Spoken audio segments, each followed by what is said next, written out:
Las grandes traiciones no anuncian su llegada con trompetas, entran de puntillas por la puerta de atrás, se sientan en tu sala y a veces hasta se pasean frente a una cámara web. Corría el 15 de agosto de 2021. Gerard Piqué, el hombre que le vendía al mundo la imagen del marido perfecto, daba una entrevista por Zoom desde la intimidad de su mansión.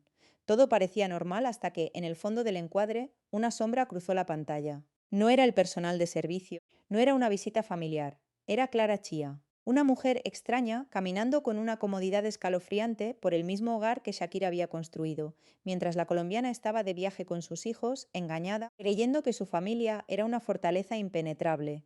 Ese segundo de video no fue un simple descuido, fue la radiografía exacta de un imperio que se estaba pudriendo por dentro. Hoy vamos a destapar cómo la caída de Gerard Piqué no empezó en un juzgado, sino en su propio ego, y cómo Shakira, la mujer a la que intentaron humillar y desterrar de su propia casa, convirtió sus lágrimas en la venganza financiera y musical más aplastante de la historia moderna. Prepárate, porque lo que vas a escuchar expone la verdadera cara de una familia que lo quiso todo y terminó ahogada en su propia ambición. Para entender el tamaño de esta traición, hay que medir el tamaño del sacrificio. A principios de la década pasada, Shakira no necesitaba a España para brillar. Era una titán global. Podía vivir en Los Ángeles, en Nueva York o en Miami, rodeada de la industria que comía de su mano. Pero el amor a veces es una trampa disfrazada de hogar. Ella eligió poner el freno de mano a su carrera intercontinental para anclarse en Barcelona.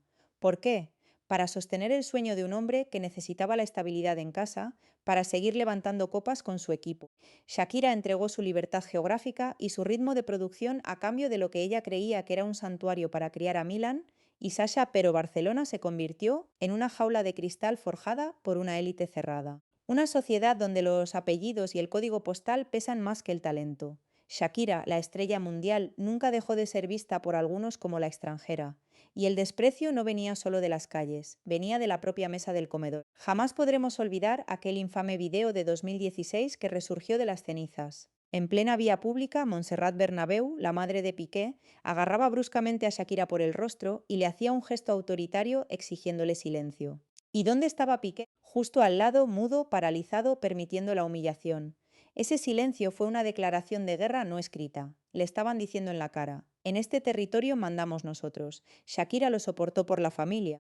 Agachó la cabeza y tragó veneno durante años, sin saber que la misma gente a la que intentaba agradar le daría la puñalada más fría de todas, cuando la infidelidad saltó por los aires y el mundo entero se enteró del engaño. Uno pensaría que la familia paterna intentaría calmar las aguas por el bienestar de los niños, pero la realidad superó a la ficción. No conformes con el daño emocional, pasaron al ataque legal. La joya de la corona, la mansión de Esplugues de Llobregat, valorada en casi 5 millones de euros. Aquel refugio de 1.800 metros cuadrados donde los niños dieron sus primeros pasos, cambió de manos oscuramente. La propiedad pasó a estar controlada por Inversiones BCN 2&2 SL, una empresa administrada nada más y nada menos que por Joan Piqué, el propio abuelo de los niños.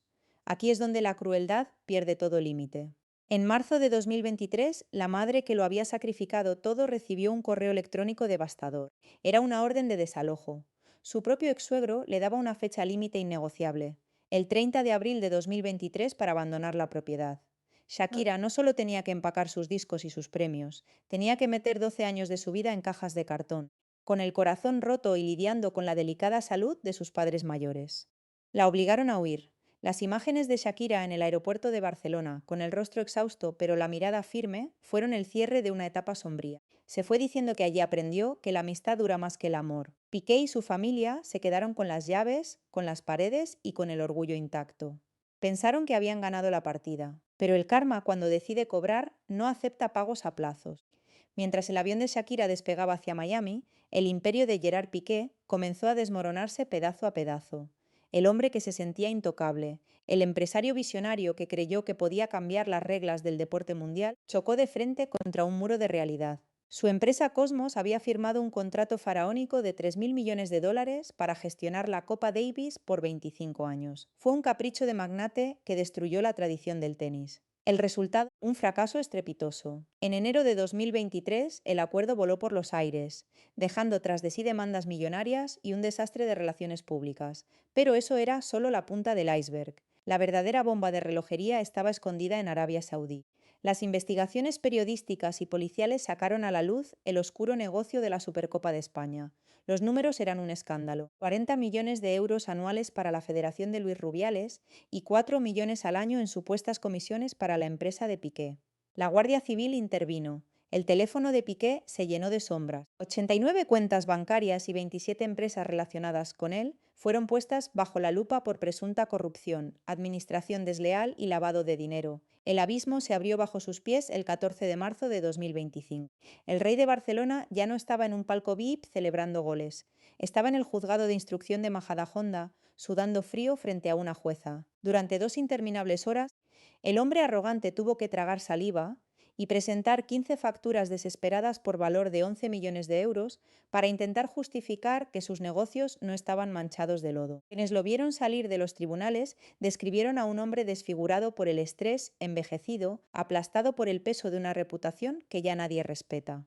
Intentó lavar su imagen apareciendo en programas de televisión, riendo de manera forzada, presumiendo de su vida con Clara Chía, pero el miedo no se puede maquillar.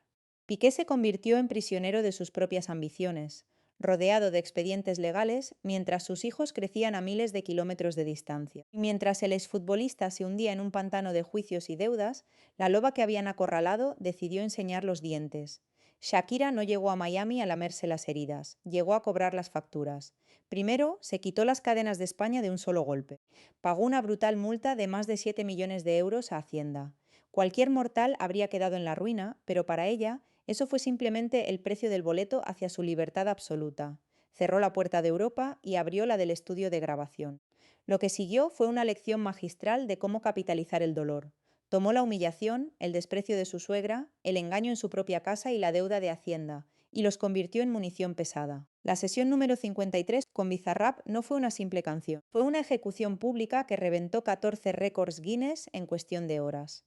Millones de personas alrededor del planeta gritaron su verdad, y no se detuvo ahí. Lanzó su álbum Las mujeres ya no lloran, un título que fue un decreto universal. El disco destrozó los rankings mundiales, alcanzó septuple disco de platino y en 2025 le otorgó el codiciado premio Grammy.